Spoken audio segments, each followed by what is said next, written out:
संकट के इस समय में हमें कर्तव्यों को सर्वोपरि रखते हुए कुछ संकल्प लेने होंगे।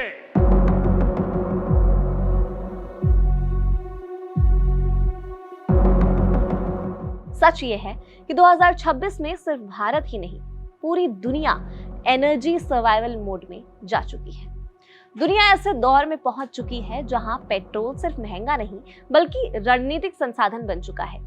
कई देशों में लोग अपनी कारें कम चला रहे हैं, ऑफिस हफ्ते में कुछ दिन बंद हो रहे हैं, फ्लाइट्स घटाई जा रही हैं और सरकारें नागरिकों से कह रही हैं जितना जरूरी हो उतना ही खर्च करें।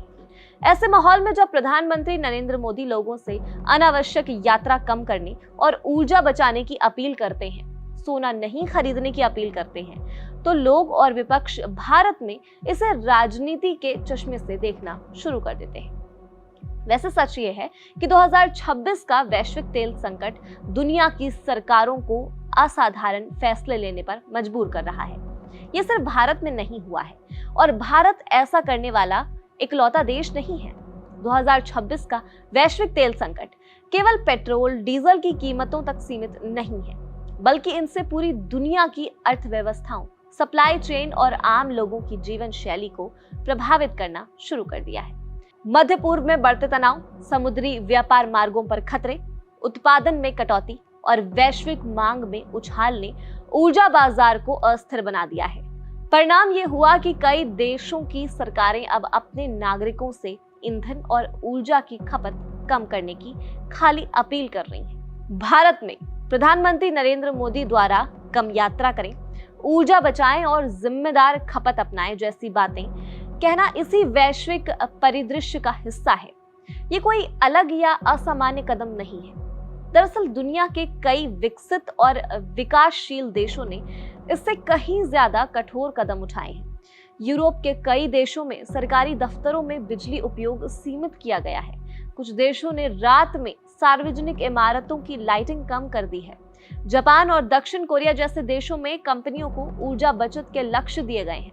अमेरिका और यूरोप के कुछ हिस्सों में लोगों को कार पूलिंग, सार्वजनिक परिवहन और गैर जरूरी रोड ट्रिप्स से बचने की सलाह दी जा रही है। कई देशों में वर्क फ्रॉम होम को फिर से बढ़ावा दिया जा रहा है ताकि ईंधन की खपत घटाई जा सके। इतना ही नहीं, कुछ सरकारों ने तो फ्यूल राशनिंग, स्पीड लिमिट और कटौती और सरकारी वाहनों के उपयोग पर प्रतिबंध जैसे कदम भी लागू किए हैं। इतिहास गवाह है कि जब भी वैश्विक ऊर्जा संकट गहराता है तब सरकारें नागरिकों से संयम बरतने की अपील करती हैं। 1970 के दशक में तेल संकट से लेकर कोविड काल तक दुनिया कई बार ऐसे दौर देख चुकी है। भारत दुनिया का तीसरा सबसे बड़ा तेल आयातक देश है। इसीलिए अंतर्राष्ट्रीय बाजार में तेल की कीमतों और सप्लाई पर पड़ने वाला असर सीधे भारत की अर्थव्यवस्था और आम लोगों की जेब तक पहुंचता है। ऐसे में यदि सरकार ऊर्जा बचत और सीमित खपत की बात कर रही है तो उसका उद्देश्य केवल खर्च कम कराना नहीं है, बल्कि आर्थिक स्थिरता बनाए रखना भी है। यानी पीएम मोदी की अपील कोई अपवाद नहीं, बल्कि उस वैश्विक रणनीति का हिस्सा है जिसे आज दुनिया के कई देश अपनाने को मजबूर हैं। वैश्विक स्थिति को अगर देखा जाए तो वैश्विक ऊर्जा संकट के जवाब में IEA ट्रैकर के अनुसार लगभग 40 देशों और यूरोप आयोग ने आपातकालीन ऊर्जा संरक्षण उपाय लागू किए हैं। 40 से अधिक देशों ने ईंधन और मोबिलिटी पर कार्रवाई की है। विकसित अर्थव्यवस्थाओं ने एक्साइज ड्यूटी में कटौती, सरकारी सहायता पैकेज, जमाखोरी के खिलाफ चेतावनी और परिवहन, खेती और अधिक ईंधन उपयोग करने वाले क्षेत्रों के लिए राहत उपाय लागू किए हैं। 3 देशों ने खाना पकाने के तेल LPG की खपत घटाने के लिए सीधे कदम उठाए हैं, जैसे राशनिंग, आधा सिलेंडर भरना या बिजली PNG विकल्पों को बढ़ावा देना। 18 देशों ने मोबिलिटी घटाने की रणनीतियां अपनाई हैं, जैसे fuel rationing, odd even driving, सार्वजनिक परिवहन और कार पूलिंग को बढ़ावा, सरकारी या निजी वाहनों पर नियंत्रण और EV प्रोत्साहन। 13 देशों ने वर्क फ्रॉम होम और रिमोट वर्क को बढ़ावा दिया है, खासकर सरकारी क्षेत्र में।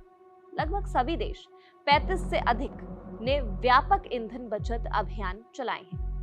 जिनमें लाइटिंग और कूलिंग सीमाएं, सरकारी यात्रा में कटौती और ऊर्जा दक्षता अभियान शामिल है। हालात इतने गंभीर हैं कि कुछ सरकारों ने सरकारी कर्मचारियों के लिए रिमोट वर्क को अनिवार्य या प्रोत्साहित किया ताकि आवागमन कम हो सके। उदाहरण के तौर पर पाकिस्तान 4 दिन ऑफिस से काम, 50% से ज्यादा रिमोट वर्क। इंडोनेशिया शुक्रवार को वर्क फ्रॉम होम। श्रीलंका बुधवार को सरकारी कार्यालय बंद। दक्षिण कोरिया लचीली कार्य व्यवस्था। ये सारे देश ईंधन बचाने के लिए ऐसा कर रहे हैं। और तो और बिजली बचाने के लिए कार्यालयों और सार्वजनिक भवनों में एसी तापमान निर्धारित किया गया है ताकि बिजली की खपत कम की जा सके। इस लिस्ट में कई देशों के नाम हैं, जैसे Bangladesh 25 degree Celsius, Singapore 25 degree, पंखों को प्राथमिकता, कंबोडिया 24 से 25 degree, Malaysia 24 degree, Sri Lanka 26 degree, Thailand 26 degree, Jordan सरकारी कार्यालयों में एसी पर प्रतिबंध। स्थिति यहां तक पहुंच गई है कि सरकारी हवाई और सड़क यात्राओं और विदेश यात्राओं पर रोक या फिर सीमा तय की गई है। जॉर्डन अस्थायी प्रतिबंध, पाकिस्तान विदेशी यात्रा पर रोक, दक्षिण कोरिया सरकारी कर्मचारियों के लिए ऑड इवन वाहन नियम, तंजानिया सामूहिक बस यात्रा व्यवस्था। सोचिए कि ईंधन की खपत कम करने के लिए स्कूल या विश्वविद्यालय बंद करना, सप्ताह छोटा करना या ऑनलाइन कक्षाएं चलाने कवायद भी की गई है। बांग्लादेश विश्वविद्यालय बंद कुछ दिनों के लिए। श्रीलंका बुधवार अवकाश। लाओ पीडीआर सप्ताह में केवल 3 दिन। पाकिस्तान 100% ऑनलाइन शिक्षा। दुनिया आज जिस ऊर्जा संकट से गुजर रही है उसमें सिर्फ भारत नहीं बल्कि लगभग हर देश अपने नागरिकों से बिजली और ईंधन बचाने की अपील कर रहा है। कहीं सरकारें लोगों से कम यात्रा करने को कह रही हैं तो कहीं बाजारों के समय तय किए जा रहे हैं। कई देशों ने तो सीधे ऊर्जा आपातकाल तक घोषित कर दिया है। दिलचस्प बात यह है कि ऑस्ट्रेलिया में एवरी लिटिल बिट हेल्प्स नाम से राष्ट्रीय अभियान चलाया गया जिसमें लोगों से कहा गया कि छोटी छोटी बचत भी देश के लिए बड़ी मदद बन सकती है। सिंगापुर ने लेट्स सेव एनर्जी टुगेदर अभियान शुरू किया है और ऊर्जा दक्ष उपकरणों को बढ़ावा दिया है। दक्षिण कोरिया और कंबोडिया ने बिजली बचत के लिए बड़े स्तर पर जागरूकता अभियान चलाए हैं। यूरोप के कई देशों ने तो इससे भी आगे बढ़कर कड़े फैसले लिए हैं। नीदरलैंड ने राष्ट्रीय तेल संकट योजना लागू की और लोगों से सोलर पैनल और हीट पंप अपनाने के लिए प्रोत्साहन दिया। स्पेन ने सोलर इंस्टॉलेशन और इलेक्ट्रिफिकेशन पर टैक्स राहत दी, जबकि यूनाइटेड किंगडम ने एलपीजी और ऑयल हीटिंग छोड़कर पंप अपनाने वालों के लिए सरकारी अनुदान की घोषणा की। एशिया में स्थिति और भी दिलचस्प है। पाकिस्तान ने रात 8 बजे बाजार और 10 बजे रेस्टोरेंट बंद करने का फैसला लिया है। थाईलैंड में सरकारी दफ्तरों को बिजली बचाने के निर्देश दिए गए हैं और ग्रामीण इलाकों में स्ट्रीट लाइट कम कर दी गई है। वियतनाम की स्थानीय सरकारों को ऊर्जा बचत अभियान चलाने के आदेश दिए गए हैं। अब बात परिवहन और ईंधन की भी कर लेते हैं। कई देशों ने पेट्रोल डीजल की खपत कम करने के लिए सीधे नियम लागू कर दिए हैं। दक्षिण कोरिया में odd even know driving day लागू हुआ है। श्रीलंका ने क्यूआर कोड आधारित ईंधन राशनिंग शुरू की है, यानी हर वाहन को सीमित मात्रा में ही फ्यूल मिलेगा। म्यांमार ने वैकल्पिक दिनों में वाहन चलाने का नियम लागू किया है और ईवी एक्सचेंज योजना शुरू की है। पाकिस्तान ने मुफ्त सार्वजनिक परिवहन और स्पीड लिमिट लागू की, जबकि इंडोनेशिया बायोडीजल और इलेक्ट्रॉनिक व्हीकल को तेजी से बढ़ावा दे रहा है। कुछ देशों में हालात इतने गंभीर हो गए हैं कि ऊर्जा आपातकाल घोषित करना पड़ा है।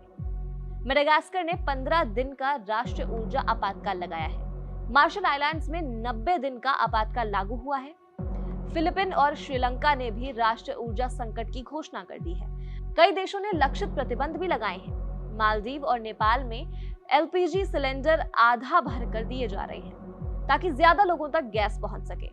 मिस्र और श्रीलंका ने बिजली बचाने के लिए बिलबोर्ड लाइटिंग बंद कर दी है, यानी साफ है कि दुनिया का हर देश किसी न किसी रूप में ऊर्जा बचत को राष्ट्रीय प्राथमिकता बना रहा है। भारत जैसे देश के लिए समस्या सिर्फ तेल नहीं है, सोने का भारी आयात भी विदेशी मुद्रा पर दबाव बढ़ाता है। ऐसे में सरकार खर्च और आयात दोनों को नियंत्रित करने के लिए कोशिश कर रही है। ऐसे में भारत में अगर सरकार नागरिकों से संयम, ऊर्जा बचत और अनावश्यक खर्च कम करने की अपील करती है तो ये कोई असाधारण कदम नहीं है, बल्कि उसी वैश्विक रणनीति का हिस्सा है जिसे दुनिया भर की सरकारें अपनाने पर मजबूर हो गई हैं। दुनिया दिनों दिन बदल रही है। अब ऊर्जा सिर्फ सुविधा नहीं है, राष्ट्र सुरक्षा का सवाल बन चुकी है। इसीलिए जब सरकारें लोगों से कम यात्रा, कम खपत और जिम्मेदार खर्च की बात करती हैं, तो वो सिर्फ सलाह नहीं दे रही होती हैं, वो आने वाले समय की आर्थिक हकीकत का संकेत होती है। इस पर आप क्या सोचते हैं? आपकी क्या राय है? आप हमें कमेंट सेक्शन में जरूर बताइएगा और देखते रहिए कड़क।